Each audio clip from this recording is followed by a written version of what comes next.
Assalamualaikum warahmatullahi wabarakatuh. Waalaikumsalam. Alhamdulillah, alhamdulillahi rabbil alamin, wassalatu wassalamu ala asrafil anbiya'i wal mursalin wa ala alihi wa sahbihi rasulillahi ajma'in. Ashhadu an la ilaha illallah wa ashhadu anna muhammadar rasulullah. Allahumma salli ala sayyidina Muhammad wa ala alihi sayyidina Muhammad. Faqala Allah ta'ala fil kitabihil karim, a'udzu billahi minasy syaithanir rajim. Bismillahirrahmanirrahim. Ya ayyuhalladzina amanu kutiba 'alaikumus shiyam kama kutiba 'alal ladzina min qablikum la'allakum tattaqun. Shadaqallah wa sadaqallahul azim. Hadirin jamaah salat tarawih yang dimuliakan Allah Subhanahu wa taala, marilah kita ucapkan rasa puji syukur kita kepada Allah Subhanahu wa taala yang mana pada malam hari ini Allah masih memberikan kita nikmatnya sehingga kita bisa hadir di rumah Allah Subhanahu wa taala ini. Selawat merekaikan salam buat junjungan kita Nabi besar Nabi Maulana Muhammad sallallahu alaihi wasallam. Allahumma salli wa salli wa barik alaihi. Mudah-mudahan kita yang hadir di rumah Allah ini, mudah-mudahan kita mendapatkan syafaat dari baginda Rasulullah sallallahu alaihi wasallam. Amin amin ya rabbal alamin. Hadirin jamaah salat tarawih yang dimuliakan Allah Subhanahu wa taala. Tidak terasa malam ini kita sudah malam keempat salat tarawih kita pada malam hari ini. Di dalam kitab Duratun Nasihin dijelaskan, barang siapa salat tarawih pada malam keempat bulan Ramadan, Allah akan memberikan kepada mereka 4 kitab. 4 kitab itu Al-Quran, Injil, Zabur. Maka seolah-olah kitab itu kita sudah membaca 4 kitab itu. Begitulah hadirin yang dimuliakan Allah Subhanahu wa taala. Luar biasanya kalau kita sholat tarawih pada malam hari ini, seolah-olah kita membaca 4 kitab itu: Taurat, Injil, Zabur, dan Al-Quranul Karim. Padahal kitab itu kita belum pernah nampak, belum pernah kita baca, tapi seolah-olah kita pernah membaca itu kalau kita sholat tarawih pada malam hari ini. Maka Bapak Ibu yang dimuliakan Allah Subhanahu wa taala, kita bersyukur pada Ramadan tahun ini masih berjumpa. Banyak saudara-saudara kita merasa bahwa dirinya berjumpa dengan Ramadan tahun ini, tapi mereka sudah duluan dipanggil Allah Subhanahu wa taala tanpa mereka sadari bahwa mereka ingin berjumpa lagi dengan Ramadan ini. Maka hadirin yang dimuliakan Allah, Nabi kita Muhammad sallallahu alaihi wasallam berjumpa dengan Ramadan tahun kedua Hijriah. Nabi hanya berjumpa dengan Ramadan 9 kali, dan 30 hari puasa cuma sekali. Selebihnya 29 hari Nabi berpuasa. Mungkin hadirin yang dimuliakan Allah, kalau dibandingkan dengan kita pada malam hari ini, Bapak Ibu yang dimuliakan Allah, mungkin lebih banyak kita berjumpa Ramadan ini ketimbang Nabi sekalipun, hadirin yang dimuliakan Allah. Nabi 9 kali seumur hidupnya. Kita bayangkan umur kita berapa sampai sekarang ini, dan berapa yang kita sekarang ini berjumpa dengan Ramadan. Mungkin sampai 30 tahun, mungkin 50 kali kita berjumpa dengan Ramadan. Maka hadirin yang dimuliakan Allah, maka kita bersyukur kepada Allah bahwa kita masih dipilih Allah Subhanahu wa taala, diberikan Allah kita kesehatan, diberikan Allah kita rezeki, diberikan Allah kita keluarga yang gampang untuk menuntutnya di jalan Allah Subhanahu wa taala. Maka kita lihat Bapak Ibu yang dimuliakan Allah Subhanahu wa taala, kita lihat anak-anak umur sekarang, anak SMA, anak SMP sekarang ini lebih banyak nongkrong di pinggir jalan itu, menghabiskan waktunya sia-sia Padahal yang hadir ini, hadirin yang dimuliakan Allah, bisa dihitung pemain-pemain inti semua yang hadir di sini. Tahun ke tahun seperti itu, hadirin yang dimuliakan Allah. Pemain-pemain yang baru-baru yang banyak kehidupan sia-sia yang mereka lakukan.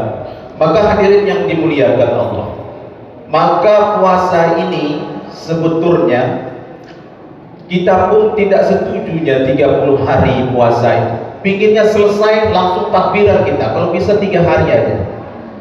Yang kita minta sekarang ini pingin seperti itu.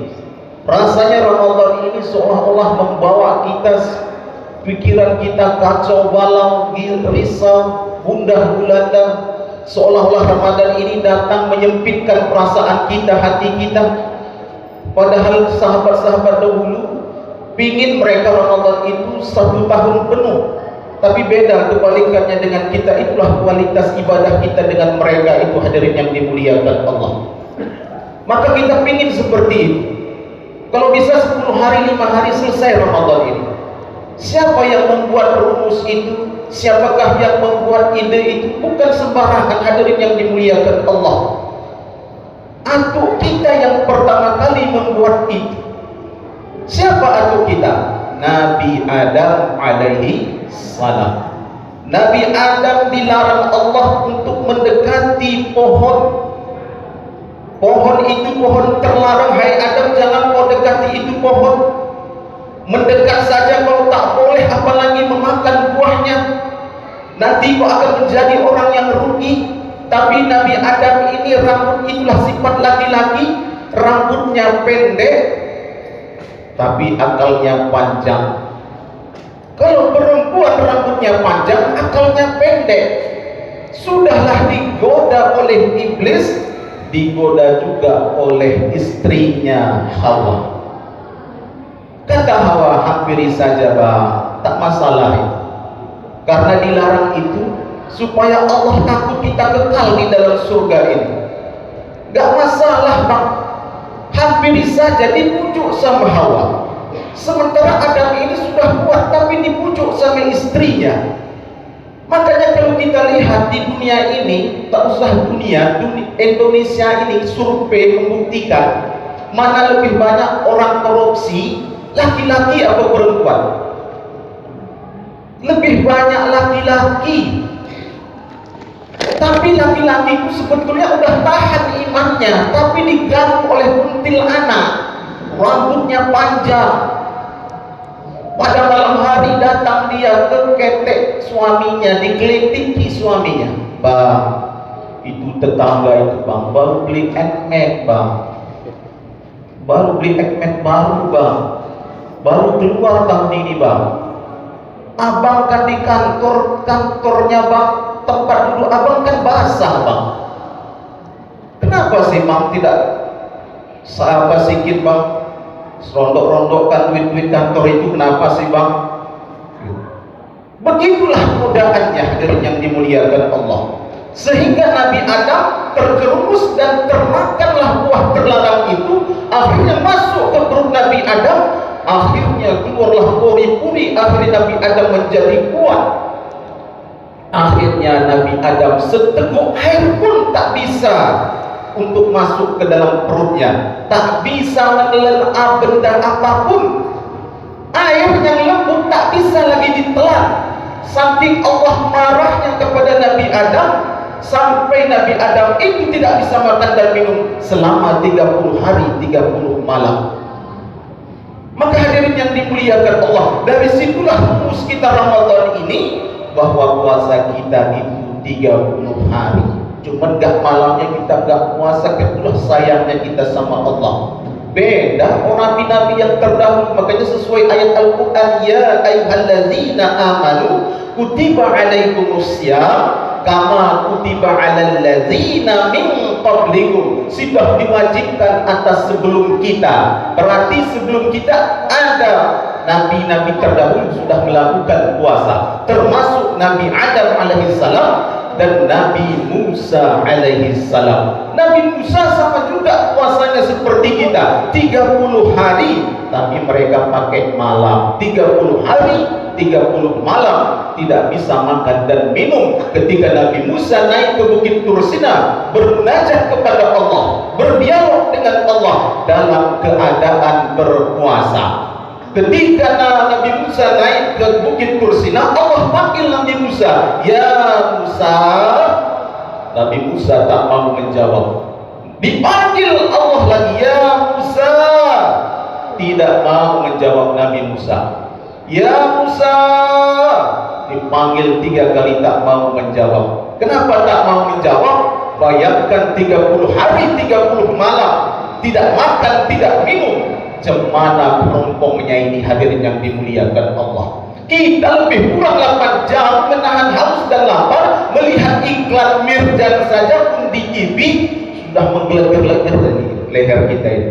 Sudah tak tahan mendela-dela apa, hadirin yang dimuliakan Allah. Nabi Musa 30 hari 30 malam tak makan dan tak minum. Bagaimana? Akhirnya Nabi Musa mengambil pucuk daun. Akhirnya dikunyah Nabi Musa, airnya ditelan Nabi Musa. Kata Allah, "Hei Musa, kenapa kau batalkan? Kenapa kau batalkan, wahai Musa? Kau ganti." Diganti oleh Nabi Musa dulu. Nabi Musa kalau batal sekali, gantinya 10 kali. Sama seperti kita sekarang ini umat Nabi Muhammad. Kalau batal, kalau hilang sekali 1 hari kita tidak puasa, gantinya 1 hari. 2 hari kita tidak puasa, gantinya 2 hari. 3 hari kita tidak puasa, gantinya 3 hari. 30 hari kita tidak puasa, gantinya 30. Tapi saya tak yakin sampai datang Ramadan tahun ini tak berganti-gantinya itu. Lewat saja begitu saja. Allah mampuslah di situ. Sudah datang Ramadan tadi, sudahlah itu utang apa itu, banyak lagi utang yang belum dibayar. Nanti aja Allah itu kan maha tahunya itu utang awal itu. Kadang-kadang kita sepele, jemaah hadirin yang dimuliakan Allah Subhanahu wa taala. Disuruh Allah ganti sama Nabi Musa. Akhirnya Nabi Musa turun. Disitulah Samiri menyembah patung sapi. Patung sapi disembahnya dari emas. Emas dikumpulkannya, dijadikannya patung, itulah disembah-sembah oleh kaum Bani Israel waktu itu. Kok bisa disembah-sembah orang itu? Samiri waktu kecilnya dijaga oleh malaikat. Nabi Musa waktu kecilnya dijaga oleh Fir'aun. Waktu malaikat datang menemui Samiri, malaikat ini naik kuda, dan kuda ini diinjak. Ketika dia menginjak bumi, kelak bekas tapaknya itu menjadi sakti. Itulah dikumpuli Samiri, dikumpulinya bekas-bekas kuda itu, karena itu menjadi saksi. Itulah dimasukkannya ke mulut sapi itu yang dibuat dari emas. Akhirnya disembah-sembah oleh Samiri. Dan Harun ketika di bawah itu, dia tidak bisa berbuat apa-apa, dia tidak bisa berbicara. Akhirnya Nabi Musa turun, ditariklah rambut Harun itu sama jenggotnya. "Ngapain kau di sini, di bawah ini saya tinggalkan? Itu saja pun kau tak bisa melarang. Aku tak bisa berbuat apa-apa, wahai Musa." Apa kata Nabi Harun, "Wahai Musa, kenapa kau tinggalkan? Kalau kita berkelahi di bawah ini." Akhirnya mereka tidak berkelahi. Itulah yang mereka sembah-sembah oleh Samiri dan kaum Bani Israel yang ditinggalkannya. Maka hadirin yang dimuliakan Allah, maka kita tahulah suara sapi yang disembah-sembah Nabi Fir'aun itu, kaum Bani Israel waktu itu. Makanya kita kalau disuruh ngaji, kalau lembu kan tahu kita suaranya macam mana. Mo, ayo ngaji yo, mo, ayo tarawih yo, mo, ayo tadarus yo, mo. Itulah hadirin yang dimuliakan Allah. Maka oleh karena itu, itulah puasa-puasa yang sudah dilakukan oleh nabi-nabi terdahulu. Mudah-mudahan kita sebagai umat Nabi Muhammad SAW sudah diberi keringanan, sudah diberi ketidakberatan bagi kita. Mudah-mudahan kita bisa melaksanakannya sampai di akhir nanti, hadirin yang dimuliakan Allah. Bayangkan Kalau kita mati dalam keadaan berpuasa, itulah yang diamal-amalkan para nabi dahulu. Nabi Musa bermunajat kepada Allah dalam keadaan puasa. Nabi Adam diampunkan dosanya dalam keadaan berpuasa. Ketika ditanya, kenapa kau lebih banyak berpuasa sahabat wahai Rasulullah, kata sahabat, seandainya kalau azalku datang, kalau seandainya malaikat maut datang mencabut ruhku, aku dalam keadaan berpuasa, maka sungguh beruntunglah kita bagi hadirin yang dimuliakan Allah, kita dicabut Allah nyawa kita dalam keadaan berpuasa. Mudah-mudahan inilah yang bisa saya sampaikan. Assalamualaikum warahmatullahi wabarakatuh.